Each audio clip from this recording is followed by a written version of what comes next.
Today I received two of these 9 amp hour Ryobi 18 plus batteries, and they're knockoffs from China, so I got them for less than a quarter what they are at the store. And if it'll focus, somewhere on this label it should say how many watts technically up here at 18 volts. So what we're going to show you tonight, in light of the power outages in Texas, I want to show you how to use these batteries to give you light if the power goes off, using one of these cheap, extremely cheap Motorcraft 75 watt inverters. It has one plug and it has a USB port.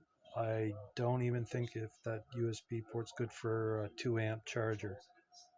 So what I rigged up is one of these plugs, which is very similar to what is in the dash of most caravans or whatever you want to call it.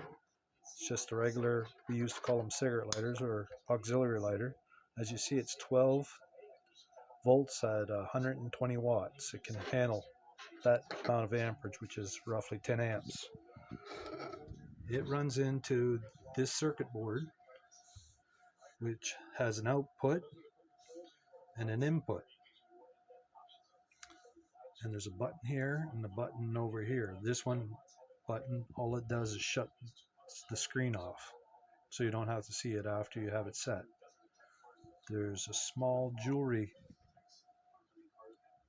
screw up here on this pot, and you adjust the output that's going to be on the screen in a second. So I have it coming out here.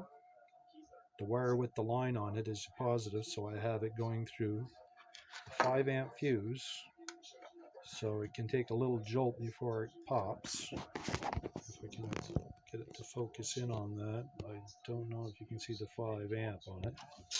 Okay, the other line is just a regular ground plug, so I'll be right back and I'll have it on in a second.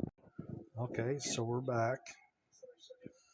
There's a plus and a minus on the top of the battery. All I do is use this plastic clamp that doesn't conduct electricity, and I put the blades down beside it because the adapter to hook on this battery would be costing a fortune, unless you can find the file for your 3D printer and print one yourself. Okay, it comes out.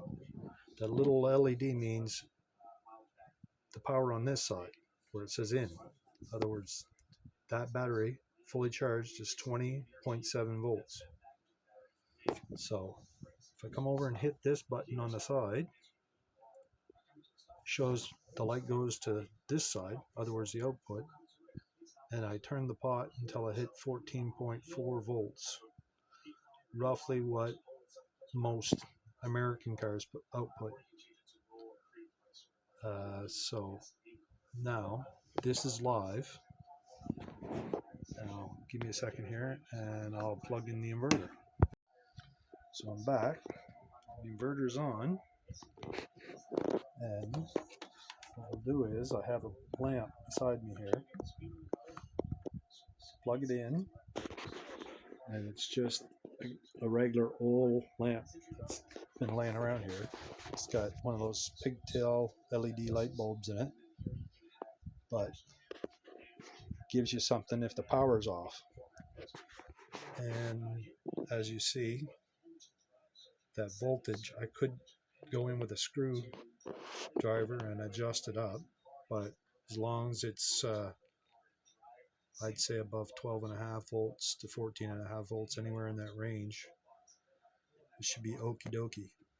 So another thing I'm going to check is that USB port that's right there where the green light is. I'll be back in a second. So now we're back. I plugged in the charger for a 10-inch Sony tablet, and it says it's charging right there on the screen. So in other words, it's powering the lamp and that through this little device. There's no voltage sag from this circuit board, they call it. So there's no brownout power. So what we're going to do now is we're going to get our digital meter here, and I just put it on. It's hard getting this phone to focus. 40 amps. But if you notice, there's a line and a squiggly line. Squiggly line. Whoop.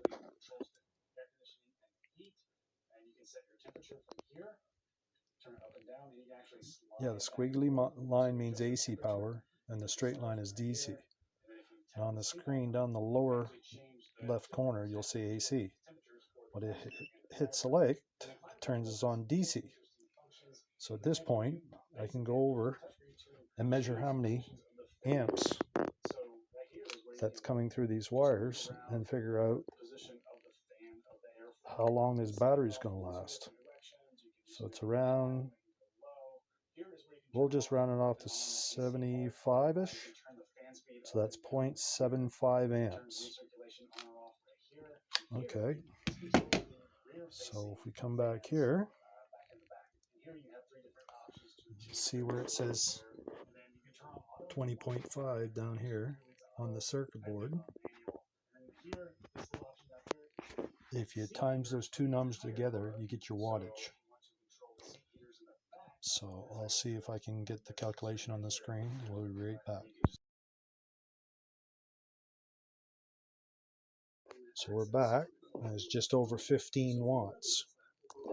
So if you go look at these batteries, and I keep on getting my thumb in the way here, and if you hit the focus on the camera, like I told you up here, it says the total wattage. That's what it'll do in 1 hour. You can draw that much wattage out of it, but if you divide that by the just over the 15, you can even put it to 16 watts into that amount. You'll notice you'll get roughly 10 hours doing this. In other words, 10 hours of charging your tablet and running your light when the power's off with power you already have.